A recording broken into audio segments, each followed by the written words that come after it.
Welcome to week 6, everybody. This week we're going to be going more in depth into interview questions from both an employer and an applicant perspective in web development.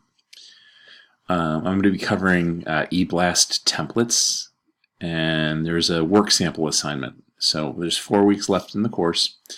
Actually 3 where we're not off because we're off Thanksgiving. So there's 3 basically 21 days, not including Thanksgiving week, where we can finish our portfolio site. So let me go through each of the materials that we have this week. Okay, so let's focus on the interview questions. Again, we've been through a lot of the programming assignments, but a nice overview is in all of these sections. So Indeed's very interesting. If you haven't used it before, it's got great information about salaries. It's got technology keywords that you can use for your portfolio. But this right here is 7 web developer interview questions and answers. And this is from the employer perspective, similar to an article I showed you last week that where an employer would actually use open-ended questions to get more information about a web developer. So what are the responsibilities? So take a good look at this. They should understand the role of how they contribute to web design development. The question will help you find out a candidate plans to support the team and what tasks they take ownership of. What to look for an answer. Clear understanding of web development process, what tasks they have emphasized, and how they plan to contribute. So this is another open-ended question where you're going to have to take the ball and run with it. So designs, develops, enhances, tests, and deploys web applications with an end goal of creating engaging and user-friendly site layout and function. A developer gathers and defines requirements, maintains websites, troubleshoots, fixes bugs, follows best practices, and collaborates with other teams. It's pretty good. And so I like the fact that they give you sample answers here.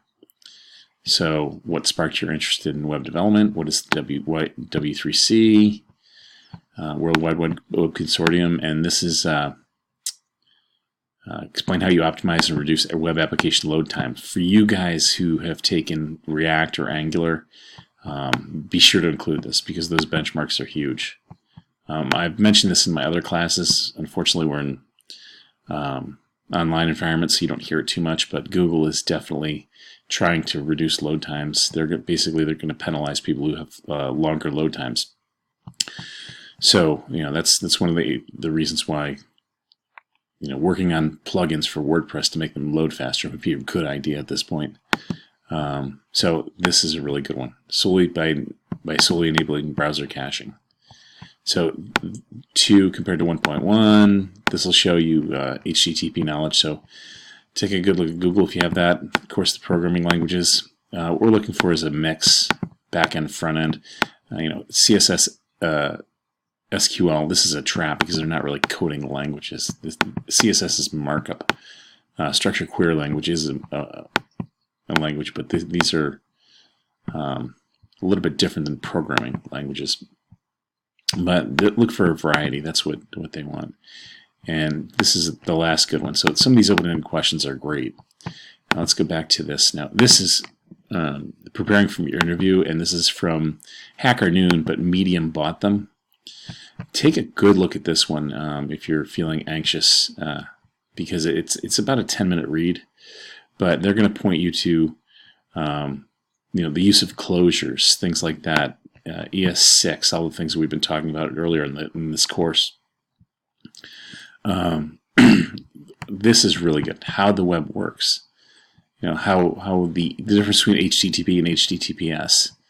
But take a really good look at this because it shows a lot of things that we don't get to until the second JavaScript class. So ES6, 7, and 8, of course ES6 is the standard, and that's the first one. There's also a second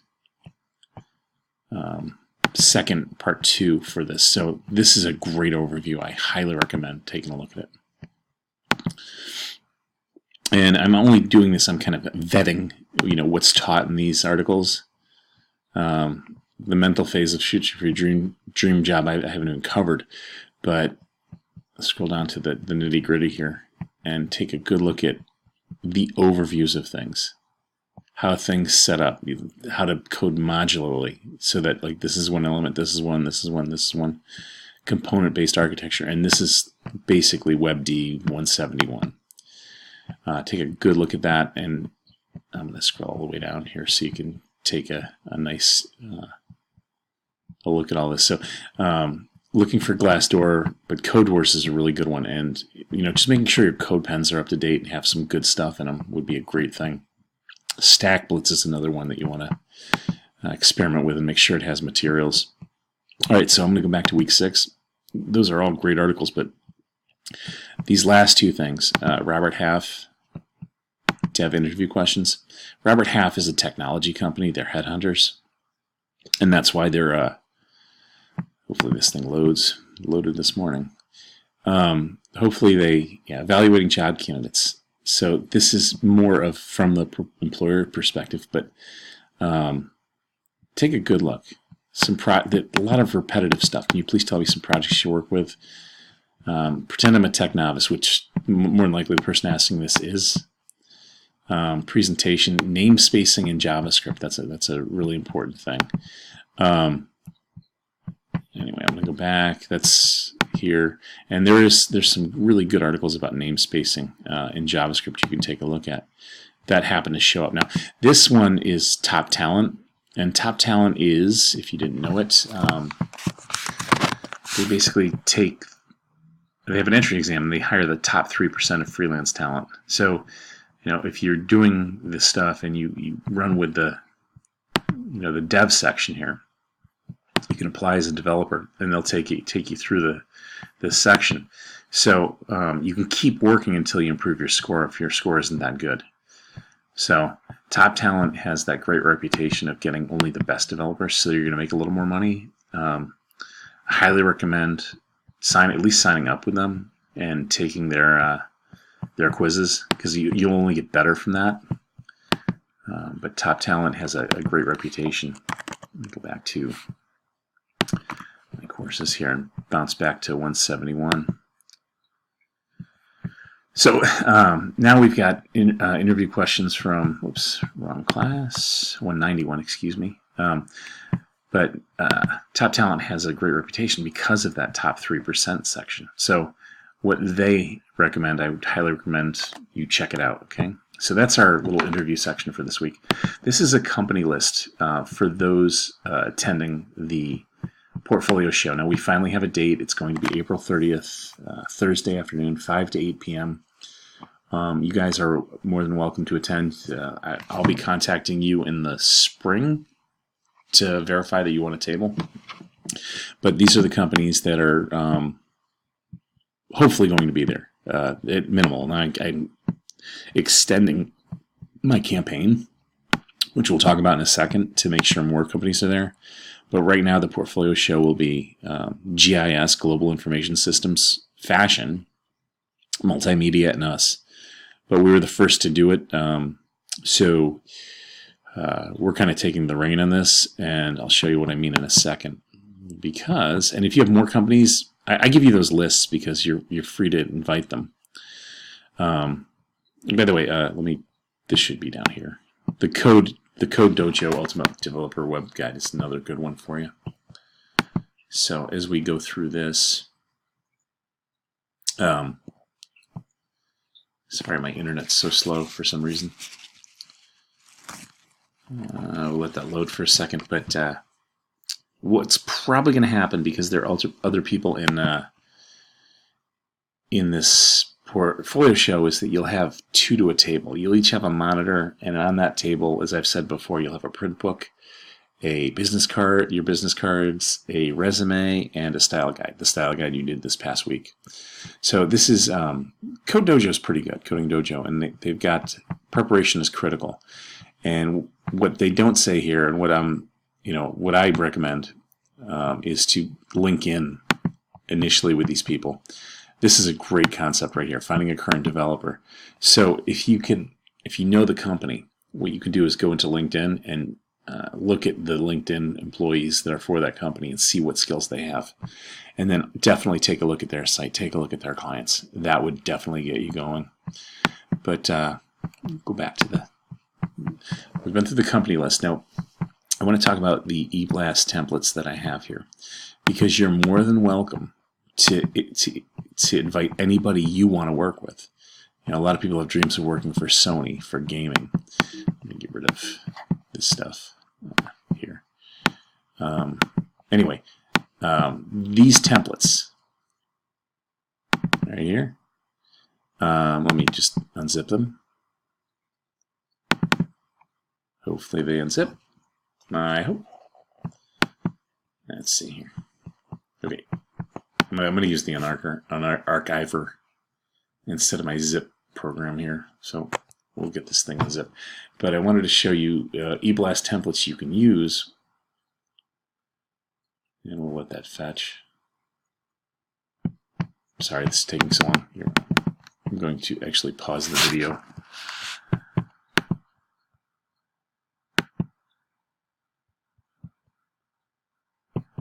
The templates are given to you just because, for two reasons. Most junior web developers, when they get on the job, it's the first thing they're asked to do. So you're going to need to be able to do this. And you'll notice, if you ever look at the source code of these things, I'm just going to open up my simple announcement here. This is the one of the templates that are easiest for you to use. So I'm going to open up this in Chrome. Make sure and I can always use Chrome and just create a new tab and then open it up. Open up that file throughout. Sometimes with Mac the memory gets a little bit janky. So here's a simple announcement and open. There we go. So this is a one column, very simple responsive template, which I like. I ended up using this. I'm going to show you the HTML here. One of the things about sending an eBlast is you have to code it in tables generally. You'll see down here, you're going to see a table. And we don't see tables much anymore. Well, we see flex boxes and grids for our CSS, and you see a lot of inline styling with these things. That's because we want to hit the versions of Microsoft Outlook that are a little bit older. So sadly, this is how it's coded. And back at my last job, in addition to doing high-end applications, I had to deal with eBlast as well. So it was important that I have templates where I can just plug in content. So this is a really important thing for you because it's something that most likely gets overlooked by web schools. And they don't really teach you or prepare you for the fact that you'll be doing that. But there's that link there with templates. Now, let me show you what the templates last spring when we were doing our portfolio show and what they look like. So this was our portfolio template based off that one column template. So we invite you to meet our students, and then we had our technologies here and the link to the portfolio show, and then you click to register. And then you'd register. You'd add your skills here if you were an employer so that I knew when you came in where to direct you. This year it'll be different. We'll be doing it in the spring semester. We'll be designing and creating this. But you're more than welcome to use these eBlast templates to send to whomever you want to get some people to this portfolio show or to any event you want. It really is a two-pronged effort so that you have experience with an eBlast. You can take a look at it and you understand it, and or if you want to actually go out and get some people to come to the portfolio show. I'm not going to recommend you stick to the branding. You can do what you like. I will say that we're going to try to be consistent this year. We may do this honeycomb thing for the other majors. But that worked pretty well. So what we did with our campaigns was we used Constant Contact.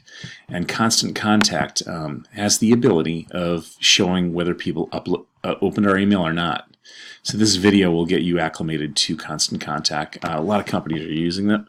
They're not really using MailChimp as much anymore to do their analytics, but Constant Contact has its own email templates, and they'll tell you who opened what, so you know whether it got in their spam.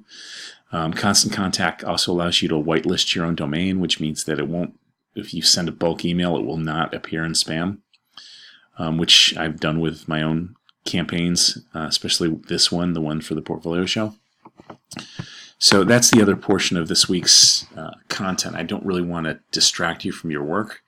I want to make sure you're focusing on what's important, which is your portfolio.